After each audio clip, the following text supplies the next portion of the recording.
रेग्युलेटरचं काम काय आहे? रेग्युलेटरचं काम आहे गॅसचा जो प्रवाह आहे त्याला रेग्युलेट करणे. काऊन रेग्युलेट करणे आहे? 15 kg/cm² एवढा प्रेशर आहे सिलेंडरमध्ये. ओके, जर रेग्युलेटर लावला नाही तसाच प्रेशर जर समोर पाठवला तर काय होईल? पुरा प्रेशर कुठे जाईल? हॉस पाईपमध्ये जाईल. बरोबर, आणि हॉस पाईप काय होईल? फुलून जाईल आणि फुटून जाईल. त्याच्यासाठी आपल्याला कमीत कमी जेवढा आपल्याला लागत आहे तेवढाच आपल्याला गॅस समोर पाठवायचा. क्लिअर झाला पॉईंट? आणि आपल्याला माहित आहे की आपल्याला 3 फ्लेम बनवता येतात गॅसमध्ये. कोणकोणती फ्लेम? न्यूट्रल, ती कशाच्या माध्यमातून बनवतो आपण? एका गॅसला कमी करता, एका गॅसला वाढवतो. कमी जास्त करता, रेग्युलेट करता. तर ते कधी शक्य आहे? जेव्हा आपण रेग्युलेटर सिलेंडरला लावतो. बरोबर. आता रेग्युलेटर 2 प्रकारचे आहेत, ते आपण पहिले वाचून पाहिले आहे. काय म्हणजे? सिलेंडरमध्ये उच्च दाबाचा गॅस भरलेला असतो. याचा अर्थ काय? सिलेंडरमध्ये हाय प्रेशरमध्ये गॅस भरलेली राहते. त्यानंतर त्या गॅसचा प्रेशर कमी करून वेल्डिंगकरिता कामास आणला जातो. जेव्हा आपण वेल्डिंग करतो तेव्हा त्याचा प्रेशर आपण काय करतो? कमी करतो, आणि जेवढा प्रेशर आपल्याला करायचा आहे तेवढा आपण करतो. ठीक आहे प्रेशर. त्याकरिता प्रेशर रेग्युलेटर उपयोगात आणतात. प्रेशर रेग्युलेटरचं काम काय आहे? जो प्रेशर सिलेंडरमध्ये आहे तेवढाच प्रेशर न घेता जेवढा आपल्याला आवश्यक आहे तेवढाच प्रेशर समोर पाठवणे. प्रेशर म्हणजे काय? समजून घ्या. एरियावर जेवढा दाब येईल तेवढं म्हणजे प्रेशर. ठीक आहे, एरियावर जेवढा दाब येत आहे जेवढा वरचा दाब येत आहे तो म्हणजे प्रेशर. आता सिलेंडरचा एरिया जास्त आहे, 7 मीटर क्यूब एरिया राहते. ठीक आहे, जनरली 7 मीटर क्यूब. त्याच्यामध्ये एमसीक्यू म्हणा की सिलेंडरचा एरिया किती असते, म्हणजे किती गॅस त्याच्यामध्ये भरू शकता. 7 मीटर क्यूब एवढा गॅस तुम्ही त्याच्यामध्ये भरू शकता. ठीक आहे, सिलेंडर मोठा आहे, हॉस पाईप लहान आहे. साहजिक आहे, हॉस पाईप मधून तेवढी गॅस एकाच वेळी जाऊ शकत नाही. तर प्रेशरला कमी करण्याची गरजेचा आहे, म्हणजे कमी गॅस समोर पाठवायची आहे. सोप्या भाषेत. ओके, तर त्याच्यासाठी काय लावलं आपण? रेग्युलेटर लावला. काय लावला? रेग्युलेटर बघितल्या सगळ्यांनी. त्यानंतर ज्या प्रेशर रेग्युलेटरचा उपयोग करतात पुन्हा गॅस आणतात. ठीक आहे, त्यामुळे गॅसचा पुरवठा सतत सारखा होत राहतो. दुसरा एक महत्त्वाचा पॉईंट, रेग्युलेटर लावल्यामध्ये काय होतं की गॅसचा प्रवास सतत सारखा असतो. हा आपण खूप महत्त्वाचा. सतत म्हणजे एकसारखा, आणि जेवढी गॅस आपण सेट केलेली आहे रेग्युलेटरमध्ये जेवढा प्रेशर आपण सेट केला तेवढाच प्रवाह तुमच्या हॉस पाईपमधून जाईल, याची काळजी घ्या. आणि हे खूप महत्त्वाचं आहे. समजा जर कमी जास्त जात आहे प्रेशर, त्याच्यामुळे काय होईल? तुमची फ्लेम बदलत जाईल.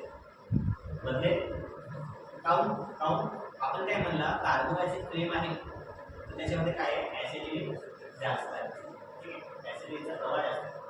जर असं झाला रेग्युलेटरमध्ये ऑक्सिजन वाढला तर कार्बोहायड्रेटचं प्रवाह म्हणजे ऑक्सिडायझेशन. आणि जर दोन्ही समान झाले एकाच वेळेला काय होते? न्यूट्रल फ्लेम होते. सांगण्याचं तात्पर्य तुम्हाला काम करायचं होतं न्यूट्रल फ्लेमवर, कधी कार्बोहायड्रेट होते, कधी ऑक्सिडायझेशन फ्लेम होते. तुमचं काम होईल का? त्याचा प्रभाव कशावर आहे? तुमच्या वेल्डिंगवर. वेल्डिंग प्रॉपर होणार नाही. क्लिअर आहे? त्यानंतर प्रेशर रेग्युलेटर 2 प्रकारचे आहेत. ठीक आहे, जसं मी तुम्हाला काल सांगितलं 2 प्रकारचे रेग्युलेटर आहेत. एक सिंगल स्टेज प्रेशर रेग्युलेटर, दुसरा डबल स्टेज प्रेशर. आता सिंगल स्टेज आणि डबल स्टेजची प्रिन्सिपल आहे थोडासा वेगळा. त्याचे 4 बनवलेले आपल्या वर्कशॉपला, त्याला आपण डिस्कस करू. आणि एक महत्त्वाचा पॉईंट असा, डबल स्टेज रेग्युलेटर हा तुम्हाला जो गॅस प्रेशर आहे प्रॉपरली जेवढा पाहिजे तेवढा देतो. ठीक आहे, सिंगल स्टेजमध्ये प्रॉब्लेम असा येतो का कधी कधी प्रेशर कमी जास्त होतो, पण डबल स्टेजमध्ये तो प्रॉब्लेम येत. समजलं आपण प्रेशर रेग्युलेटर? काही अडचण तुम्हाला? काही अडचण? प्रेशर रेग्युलेटर हा ब्रास मटेरियलचा बनवला राहते. ब्रास म्हणजे पितळ. ठीक आहे, म्हणून तुम्हाला सांगितलं जाते की ब्रासवर त्याच्यावर काही दाब ठेवू. क्लिअर आहे? चल, नेक्स्ट आहे हॉस पाईप. त्याच्यानंतर हॉस पाईप. बोलणार आहे का? बोलणार हॉर्स पाईप काय गॅस हा सिलेंडर पासून वेल्डिंग टॉर्च पर्यंत वाहून नेण्याचे कार्य हॉर्स पाईप द्वारे होतं. आता साहजिक आहे, मला गॅस सिलेंडर मध्ये आहे त्याला टॉर्च पर्यंत न्यायची आहे, त्यासाठी एक मीडियमची गरज आहे. मी त्याला हवेत तून नेऊ शकत नाही, त्यासाठी एक वस्तूची गरज आहे, ते म्हणजे काय हॉर्स पाईप. हॉर्स पाईप बघितलं सगळ्यांनी, किती गरज आहे हॉर्स पाईप आपल्याला? 2 ते 2 रेड आणि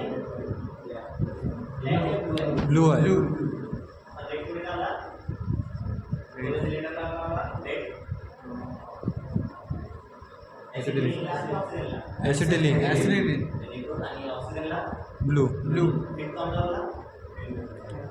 तो एक प्रकारचा साइन आहे का, तो गॅस आहे, पॉल्युशन गॅस आहे, तो ऍसिटिलीन आहे.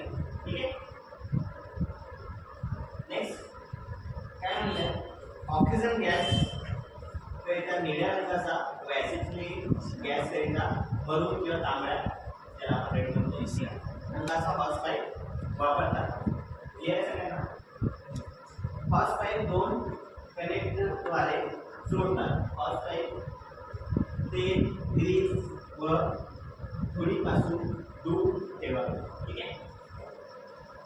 जोडण्यासाठी त्याचा वापर केला जाते क्लॅम्प राहते. ठीक आहे. टाईप कनेक्टर बघितला असेल, त्याला पेचेसच्या साईडला आपण काय करतो? टाईट करतो. तो प्रॉपरली टाईट होते. ग्रू बनवलेला राहते त्याच्यामध्ये प्रॉपरली टाईट होते. त्याच्या कारणास्तव काय होते? तिथून गॅस लिकेज होत नाही. क्लिअर सगळं? आता हॉर्स पाईपला धूळपासून तेलपासून दूर ठेवा. काऊन ठेवा? आग लागते.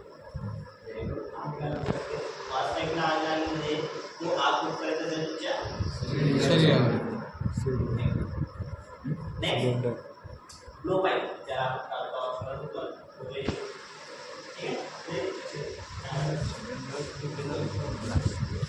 वेल्डिंग करिता ऑक्सिजन व ऍसिटिलीन गॅसचे योग्य प्रमाणात मिश्रण तयार करून फ्लेम जोर तयार करण्यासाठी ग्लो पाईपचा उपयोग करतात. ग्लो पाईप म्हणजे काय? ग्लो पाईप म्हणजे तुमचा जो गॅस कडेचा टॉर्च. ऍक्च्युली त्याच्यामध्ये काय होतं? 2 गॅसचा मिश्रण. कोणते 2 गॅस? ऑक्सिजन आणि ऍसिटिलीन करत आहे, दुसरा ऍसिटिलीन जो जळत आहे. ठीक आहे. त्याच्यामध्ये एक मिक्सिंग चेंबर आहे नोजलच्या अगदी मागच्या दिशेला. त्या जागेवर त्या आपल्या दोन्ही गॅसचा मिश्रण होत आहे आणि दोन्ही गॅस त्या नोजलच्या साहाय्याने बाहेर निघत आहे. क्लिअर आहे तुम्हाला? आता प्रश्न असा तयार होतो, दोन्ही गॅस मिक्स होत आहेत, बरोबर? मिक्स झाल्यानंतर गॅस बाहेरच काऊन निघत आहे, अंदर काऊन नाही जात आहे?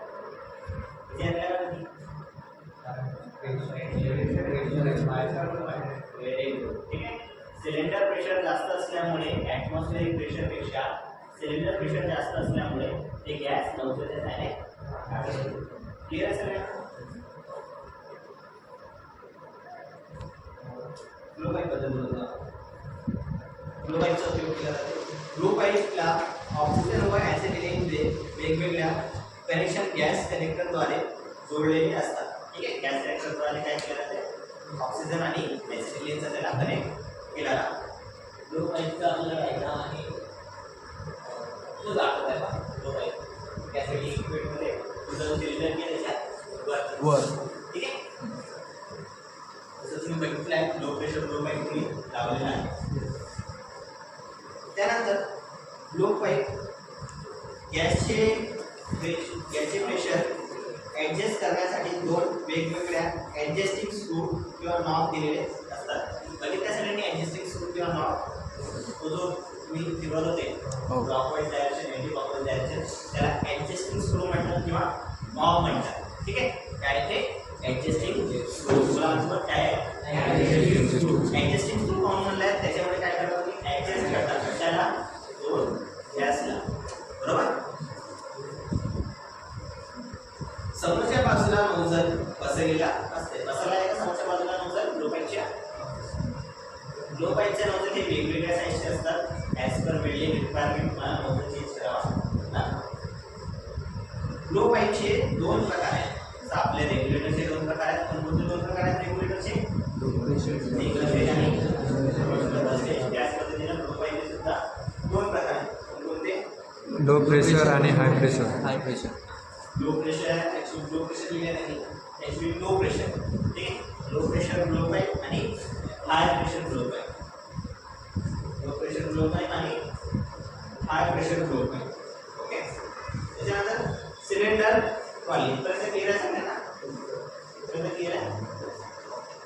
सिलेंडर ट्रॉली कशासाठी वापरली जाते? तुम्ही बघितले आपल्याजवळ 2 सिलेंडर ट्रॉली आहे. त्याच्यावर काय ठेवलेलं आहे?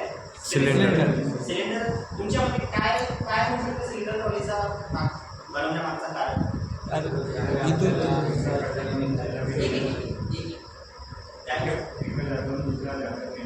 Very good.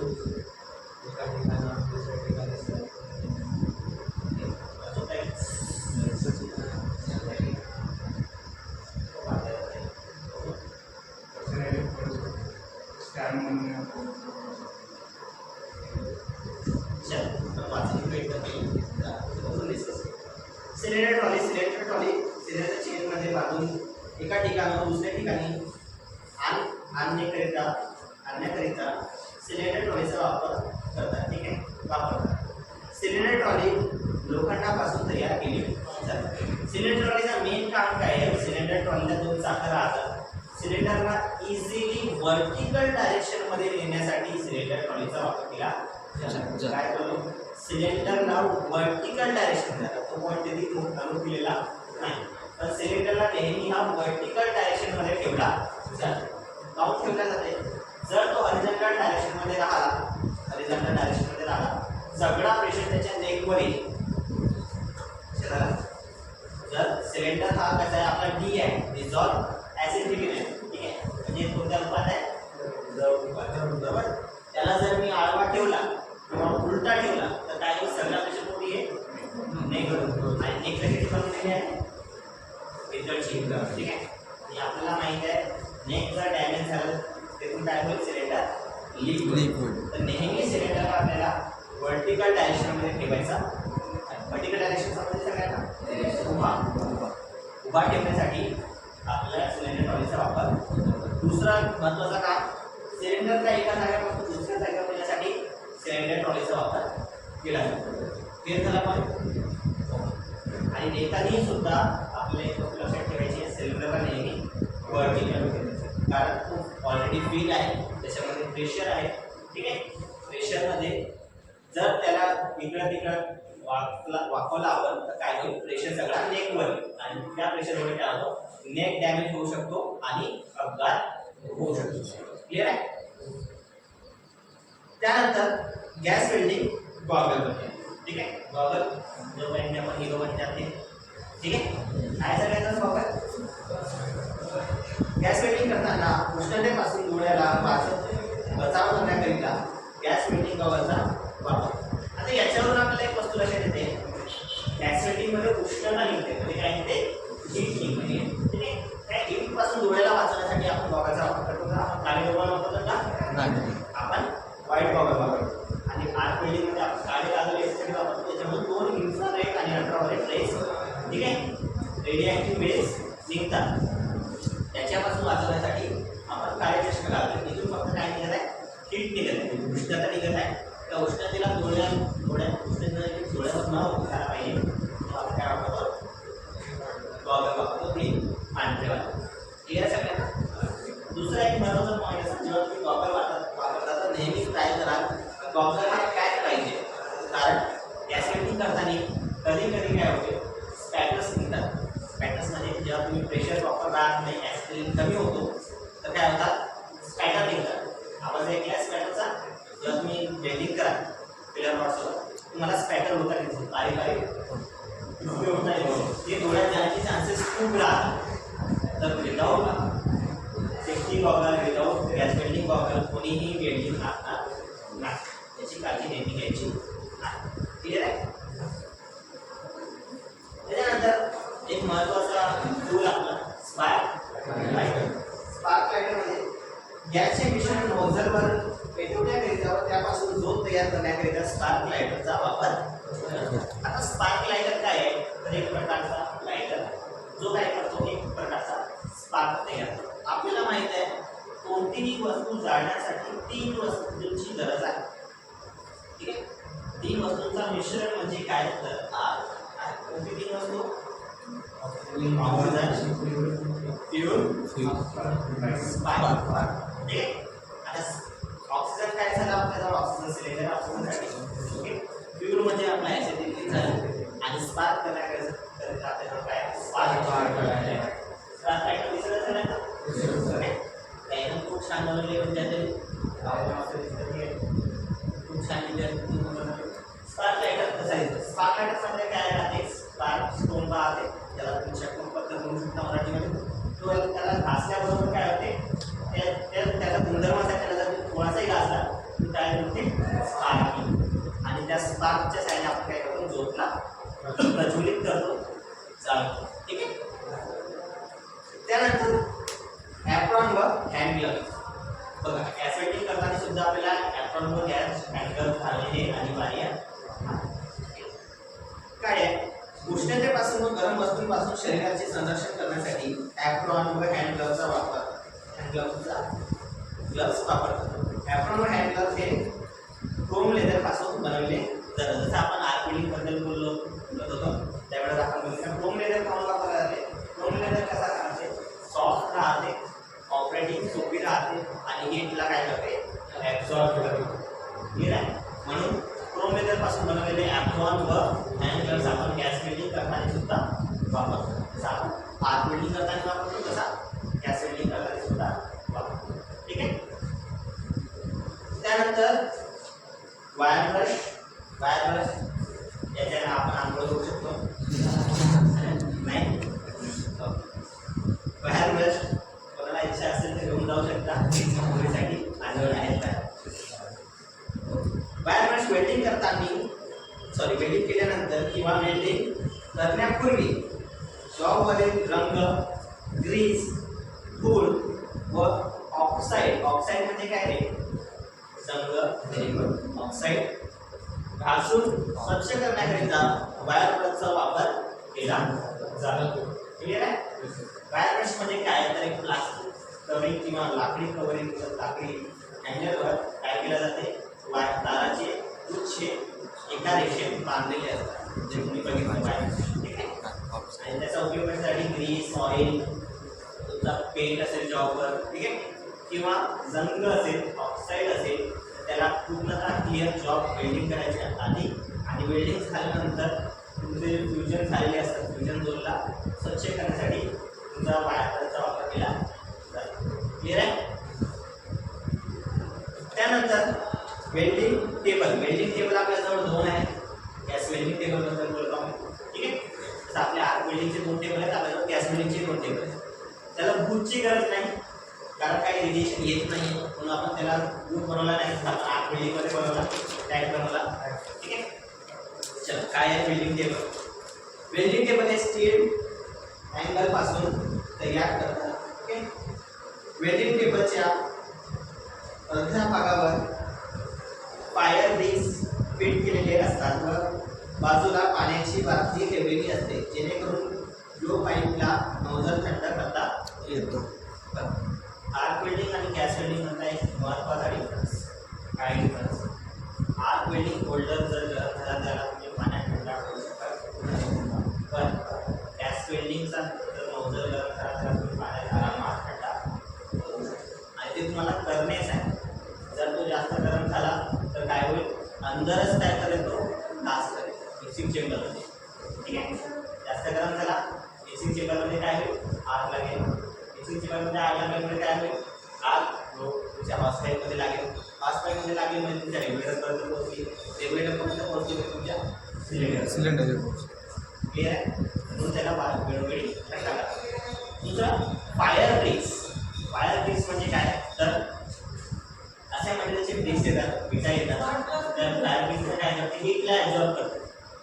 जॉबवर जर तुम्ही वेल्डिंग करता फायर ब्रिक्स काय करते त्याला ॲब्झॉर्ब करते म्हणजे जॉबवरची एक्स्ट्रा हीट तुमच्यापर्यंत पोहोचू देत नाही. हे कुठे ठेवायची आपल्याला तुमचा जो गॅस वेल्डिंग टेबल आहे त्याच्यावर तुम्हाला ठेवायची आहे. असा टेबल ज्याच्यावर तुम्ही गॅस वेल्डिंग करा. गॅस वेल्डिंग टेबल स्टील अँगलपासून बनलेला आहे. क्लिअर सगळ्यांना. चल त्यानंतर लास्ट पॉईंट फिलर रॉड म्हणजे काय. फिलर रॉड जसं आपण आर्क वेल्डिंगमध्ये काय करतो आर्क वेल्डिंगमध्ये काय करतो, आपल्याला माहिती आहे आर्क वेल्डिंग करताना आपल्याला जो इलेक्ट्रोड आहे तो वितळतो आणि जॉबवर तो डिपॉझिट होतो, बरोबर. स्लॅग मटेरियल वरती येतो. गॅस वेल्डिंगमध्ये काय करतो आपण, जॉबला गरम करतो, ठीक आहे. तर त्याच्यामध्ये जो गॅप आहे वेल्डिंगला ते भरण्यासाठी आपल्याला त्याची गरज आहे फिलर रॉडची गरज आहे. त्याच्यावर कोणत्याच प्रकारचा फ्लक्स कोट बाहेर नाही, ठीक आहे. क्लिअर झाला. त्याचं नाव काय, filler rod. Fill in the blanks, ऐकल्या रिकाम्या जागा बरोबर. फिलर म्हणजे काय, त्याचं काम काय, जी जागा आहे जे गॅप आहे दोन जॉब त्याला भरण्याचं काम कोण करतो, फिलर रॉड. आपण काय करतो, एखादा फिलर रॉड राहते, एखादा फ्लो पाहिजे. आपण काय करतो, जॉबला गरम करतो, फिलर रॉडला वितळवतो, ठीक आहे. जॉबला गरम करतो, फिलर रॉडला वितळवतो. दोघांना प्लास्टिक स्टेटमध्ये आपल्याला, ठीक आहे. मोल्डन स्टेट थोडासा अजून गरम केला तो पूर्ण आता वितळून जाईल. हलका गरम करतो आणि दोघांना मिक्स करून टाकतो, मिक्स करता समोर जातो आणि वेळी पूर्ण करतो. समजत आहे. चल वाचून घेऊ. जोडावरील गॅप भरण्याकरिता सांगितला व त्यामध्ये जॉबच्या गुणधर्माचा धातू डिपॉझिट करण्याकरिता फिलर रॉड वापरतात. आता याच्यामध्ये मुद्दा असा आहे, ज्या जॉबला तुम्ही वेल्डिंग करत असाल, त्या जॉबचा तुम्हाला काय समान गुणधर्माचा फिलर रॉड वापरायचा आहे. कधी कधी एक केस अशी आहे, कॉपरला तुम्ही वितळत्या साईडने वेल्डिंग करू शकता, काउंट करू शकता. तर विचार केला, पितळ जो आहे तो दोन धातूपासून बनवलेला आहे, कोणते दोन धातू, कॉपर आणि सेल, ठीक आहे. म्हणून कॉपर वेल्डिंग जर करायची असेल, पितळ वेल्डिंग करायची असेल तर कॉपरचा फिलर रॉड वापरू शकता, आणि पितळ वेल्डिंग करायची असेल तर कॉपरचा फिलर रॉड वापरू शकता. कॉपर वेल्डिंगसाठी पितळचा रॉड वापरू शकता आणि पितळ वेल्डिंगसाठी कॉपर वापरू शकता. कारण त्याचा जो बेस आहे, बेस तो काय, कॉपर आहे. त्याचा जो ब्रास आहे हा अलॉय आहे, त्याचा कॉपर. फिलर रॉड हे निरनिराळ्या प्रकारचे व आकाराचे मिळतात. निरनिराळ्या प्रकारचे म्हणजे जेवढे मटेरियल तुम्ही वेल्डिंग कराल सगळ्यांचे फिलर रॉड तुम्हाला नक्कीच मिळतील. क्लिअर झाला. एसएलचा फिलर रॉड मिळते, स्टेनलेस स्टीलचा, ॲल्युमिनियमचा फिलर रॉड मिळते, कॉपरचा मिळते, ॲल्युमिनियमचा मिळते, ग्लासचा मिळते, असे भरपूरसे तुम्हाला एमएचचा मिळते, असे भरपूरसे फिलर रॉड तुम्हाला मिळते. तर हा लेसन याची पूर्णतः संपला. आता याच्यामध्ये काही अडचणी असतील तर तुम्ही मला 5 मिनिटं द्या आणि मला क्लिअर